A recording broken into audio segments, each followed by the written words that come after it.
Good morning everyone, welcome to the online class of target defence academy. मैं हूं Nurul sir और मैं स्वागत करता हूं आपका इस ऑनलाइन क्लास में, है ना। तो भाई सीधी सी बात है, डेली डेली की करंट अफेयर्स है और करंट अफेयर्स का आज का दिन है 5 फरवरी। तो आज हम बात करेंगे 5 फरवरी की जो भी इंपॉर्टेंट करंट अफेयर्स है वो मैं आज आपके साथ डिस्कस करूंगा। इस क्लास की पीडीएफ के लिए आपको क्या करना है, हमारे टेलीग्राम चैनल को ज्वाइन करना है जिसका लिंक डिस्क्रिप्शन बॉक्स में दिया है। चलो शुरू करते हैं आज की पहली करंट अफेयर्स की। आज कौन सा दिन है? आज है 5 फरवरी और आज हम मनाते हैं नेशनल बर्ड डे। तो क्वेश्चन पहला बन जाएगा, national bird day celebrated every year on which day? तो भैया आपका 5 फरवरी को हम हर साल मनाते हैं नेशनल बर्ड डे, इसे ध्यान रखिएगा। बर्ड्स की जो इंपॉर्टेंस है उसको इंडिकेट करता हुआ ये दिन है, इसे ध्यान रखिएगा, भूलिएगा नहीं। चलो आगे बढ़ते हैं। Question number 2, according to the supreme court menstrual health is a part of which fundamental right? तो फंडामेंटल राइट्स की अगर हम बात करते हैं तो फंडामेंटल राइट जो है ना, ये आपका आपका ऐसा राइट है जो कॉन्स्टिट्यूशन के पार्ट नंबर 3 में आर्टिकल नंबर 12 से 35 के बीच में पूरी तरह से मेंशन है, इसे याद रखिएगा। फंडामेंटल राइट्स की अगर हम बात करें तो हमने इसे यूएसए से बोरो किया है और menstruation cycle is a part of right to life, है ना, आर्टिकल 21, है ना। राइट टू फ्रीडम एक अलग है, राइट टू इक्वालिटी अलग है ना। तो याद रखिएगा, आपके ये आर्टिकल्स बड़े पूछे जाते हैं। Right to equality article number 17 में क्या डिस्क्राइब है, मुझे जरा आप लोग कमेंट में जरूर बताइएगा। Article number 17 of Indian constitution is related to, आप मुझे जरूर बताना, ठीक है। राइट टू लाइफ आर्टिकल 21, ठीक है, याद रखिएगा। सुप्रीम कोर्ट ने इस चीज के बारे में बोल दिया है कि भैया ये राइट टू लाइफ के अंदर आता है फंडामेंटल राइट, तो ऐसी चीजें सिस्टम में एग्जिस्ट करनी चाहिए। चलो आगे बढ़ते हैं। क्वेश्चन आता है 16 फाइनेंस कमीशन, है ना। देखो फाइनेंस कमीशन एक कॉन्स्टिट्यूशनल बॉडी है, इसे याद रखिएगा, कई बार क्वेश्चन आता है फाइनेंस कमीशन से रिलेटेड, है ना। तो याद रखना फाइनेंस कमीशन, ठीक है। फाइनेंस कमीशन जो है बेटा, फाइनेंस कमीशन आर्टिकल 280 के अंदर डिस्क्राइब्ड है and it is a constitutional body जो 5 साल के लिए बनाई जाती है राष्ट्रपति के द्वारा, है ना। और इसका कोई ना कोई एक चेयरमैन होता है। अभी 16 फाइनेंस कमीशन ने अपनी रिपोर्ट सबमिट की है ना। फाइनेंस कमीशन का काम क्या होता है? टैक्स डिस्ट्रीब्यूशन करना सेंटर और स्टेट के बीच में। और जो रिपोर्ट सबमिट की है उस फाइनेंस कमीशन का चेयरमैन कौन है? डॉक्टर अरविंद पंगड़िया, है ना। एनके सिंह जो थे वो 15 फाइनेंस कमीशन के चेयरमैन थे, है ना, इसे ध्यान रखिएगा। तो ये इंपॉर्टेंट पॉइंट है। अब आप मुझे कमेंट में बताना फर्स्ट फाइनेंस कमीशन के चेयरमैन कौन थे, ठीक है। फाइनेंस कमीशन का मेन काम क्या होता है? फाइनेंस कमीशन का मेन काम होता है टैक्स डिस्ट्रीब्यूशन करना सेंटर और स्टेट के बीच में, है ना। जो भी टैक्स आप देते हो, है ना, आप डायरेक्ट इनडायरेक्ट फॉर्म में बहुत सारे टैक्सेस देते हो, तो वो जो टैक्स सरकार वसूलती है उसी से ही देश चलता है, इसे ध्यान रखिएगा, ठीक है। तो फाइनेंस कमीशन के लिए कौन सा आर्टिकल है? आर्टिकल 280, ठीक है। चलो तो इसे ध्यान रखना, डॉक्टर अरविंद पंगड़िया हमारे 16 फाइनेंस कमीशन के चेयरमैन थे। आर्टिकल 280 के अंदर 16 फाइनेंस कमीशन के चेयरमैन डिस्क्राइब्ड है, ठीक है। आर्टिकल 280 के अंदर आपका फाइनेंस कमीशन डिस्क्राइब्ड है और इसके चेयरमैन इस बार वाले जो फाइनेंस कमीशन के चेयरमैन है वो है अरविंद पंगड़िया, इसे ध्यान रखिएगा। चलो आगे बढ़ते हैं। Which Indian origin scientist has been awarded Crafoord prize? Crafoord prize जो होता है इसे नोबेल प्राइज की इससे तुलना की गई है। यह भी एक बहुत ही इंपॉर्टेंट एक इंटरनेशनल प्राइज है। 2026 का जो क्राफोर्ड प्राइज है वो किसे मिला? रघुनाथ मशेलकर, वीरा भंडरन रामानाथम, CNR राव, जैन नरलिंकर। तो अगर हम बात करते हैं तो ये हमारे भारतीय मूल के वीरा भद्रन रामानाथन को मिला। इनका नाम याद रखिएगा, इंपॉर्टेंट है, ठीक है। इनकी फोटोग्राफ भी बनी हुई है, ठीक है, इसे ध्यान रखिएगा। तो ये प्राइज इनको मिला है, ये भी स्वीडन से दिया जाता है, ठीक है। और ये जो है 2026 के लिए इनको मिला है, वी रामानाथन को मिला है। ये क्लाइमेट साइंटिस्ट है ना। और अगर हम बात करते हैं इस प्राइज की तो इसको जियो मतलब जियो साइंस का नोबेल कहा जाता है, ठीक है। तो इसे ध्यान रखिएगा, इंपॉर्टेंट है। ठीक है, चलो आगे बढ़ते हैं, अगले क्वेश्चन की तरफ चलते हैं। तो एक और क्वेश्चन इसी से रिलेटेड आता है, क्राफोर्ड प्राइज जो होता है किस फील्ड में दिया जाता है? ठीक है, ठीक, literature, geo science, astronomy, mathematical, medicine, chemistry की इकोनॉमिक्स। तो जियो साइंस में दिया जाता है, इसे याद रखिएगा, जियो साइंस में दिए जाने वाला ये एक पुरस्कार है, इसे ध्यान रखिएगा, बी इसका आंसर है।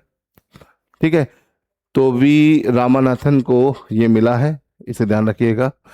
1980 में स्टैब्लिश हुआ था, 1982 में दिया गया था, और ये अर्थ साइंस का नोबेल प्राइज के नाम से जाना जाता है। ठीक है, चलिए क्वेश्चन नंबर 6 की तरफ चलते हैं। क्वेश्चन नंबर 6 क्या कह रहा है, इसको देख लेते हैं। Question number 6 the 6th national crop nutrition summit 2026 will be host by which organisation? तो यहाँ पर 4 ऑप्शन दिए हैं, FAI, ICAR, नाबार्ड की इम्मा। तो इसका सही जवाब है डी, इम्मा। ठीक है, डी इसका सही जवाब है। अच्छा, यहाँ पर आपका आंसर बी हो गया, लेकिन इसको डी कर लीजिएगा, डी आंसर है, बी गलत दिया हुआ है, डी होगा, इसे ध्यान रखिएगा, है ना। और इम्मा ने इसको किया, इम्मा का फुल फॉर्म क्या है? इम्मा का फुल फॉर्म है Indian micro fertiliser manufacture association, in short इसको हम इम्मा बोलते हैं। इन्होंने इस बार का ये 6th समिट होस्ट किया है, 5 और 6 फरवरी में ये इसकी होस्टिंग हो रही है। कहाँ पर? वो कुर्ला, मुंबई में हो रही है, इसे ध्यान रखिएगा, इंपॉर्टेंट है। ठीक है, यहाँ पर ये ICAR ये गलत लिख के आ गया, ये हटा दीजिएगा, है ना, तो इसे ध्यान रखना। ठीक है, चलो यहाँ से आगे बढ़ते हैं। तो इसका आंसर क्या है? इम्मा। ठीक है, इम्मा का full form Indian micro fertiliser and manufacturing association, जिसे इन शॉर्ट इम्मा कहते हैं।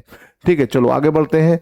यूनियन बजट 2026-27 में ऑरेंज इकोनॉमी का जिक्र किया गया है, यह किससे संबंधित है? In union budget 2026-27 orange economy refers to, तो ऑरेंज इकोनॉमी के काफ़ी बारे में बात हुई है। और अगर हम ऑरेंज इकोनॉमी की बात करें तो agro industry, creative culture industry, mining and energy, heavy industries.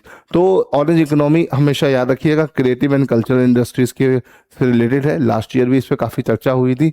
जो भी हमारी अलग अलग तरह की जो क्रिएटिविटी होती है, चाहे वो हॉलीवुड, बॉलीवुड की मूवीज़ हो, या अलग अलग तरह की डॉक्यूमेंट्रीज हो, छोटी छोटी शॉर्ट फिल्म्स हो, तो उसके लिए ऑरेंज इकोनॉमी वर्ड यूज होता है, इसे ध्यान रखिएगा। ठीक है, highlighted the role of creative and culture industries in economic growth. ठीक है, इसे ध्यान रखिएगा, इंपॉर्टेंट है। ठीक है, चलो यहां से आगे बढ़ते हैं। क्वेश्चन नंबर 8 की तरफ चलते हुए, which state become India largest renewable energy contribution, है ना। रिन्यूएबल एनर्जी की अगर हम बात करते हैं तो 2 तरह की एनर्जी का सोर्स होता है, रिन्यूएबल एंड नॉन रिन्यूएबल। तो रिन्यूएबल एनर्जी की अगर हम बात करें तो रिन्यूएबल एनर्जी में आपका सोलर एनर्जी, विंड एनर्जी और different different types of energies आती हैं। और इसमें अगर हम बात करें तो इंडिया की तरफ से रिन्यूएबल एनर्जी के सेक्टर में सबसे ज़्यादा कंट्रीब्यूट करने वाला स्टेट कौन सा है? राजस्थान, तमिलनाडु, महाराष्ट्र, गुजरात। तो यहाँ पर इसका आंसर हो जाएगा आपका, ठीक है, सोलर एनर्जी के मामले में राजस्थान यहाँ पर लीड कर रहा है ना। और सोलर एनर्जी ही लीडिंग एरिया है, तो याद रखिएगा राजस्थान है emerge as the Indian leading stage in renewable energy capacity, specially in solar and wind project. याद रखिएगा सोलर और विंड प्रोजेक्ट दोनों में राजस्थान यहाँ पर क्या कर रहा है? लीड कर रहा है, जिसकी वजह से राजस्थान की रिन्यूएबल एनर्जी कैपेसिटी काफी ज्यादा हो गई है, इसे ध्यान रखिएगा। ठीक है, फिर ये बड़ा इंपॉर्टेंट क्वेश्चन है, ये आपके पेपर में आ सकता है। 13 edition of India Kyrgyzstan joint military exercise Khanjar 13, है ना।